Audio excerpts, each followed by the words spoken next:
Walang gutom program, Redemption Day, gindumara sa Gandara.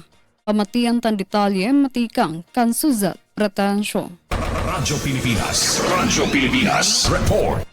Gindumara sa Department of Social Welfare and Development o DSWD Field Office 8 sa pakigkolaborasyon sa gobyerno lokal sa Gandara, pinaagi sa Municipal Social Welfare and Development Office ang Walang Gutom Program Redemption Day para sa mga benepisyaryo nga pamilya sa bungto. Sa aktibidad, ginabrihan ang pag-redeem sa food assistance sa mga kwalipikado nga pamilya como kabahin sa padayon nga programa sa DSWD nga nagtutuyo makabulig sa pagbaton sa kagutuman ngan pagsiguro sa food security sa mga kablas nga sektor. Ginpasabot nga ang programa usa nga forma sa social protection nga nagtututok sa paghatag sa direkta nga suporta sa primera nga panginahanglan sa mga pamilya nga apektado sa kakulangan sa pagkaon. Pinaagi sa sining inisyatiba ginpapakusog sa DSWD anira commitment nga masiguro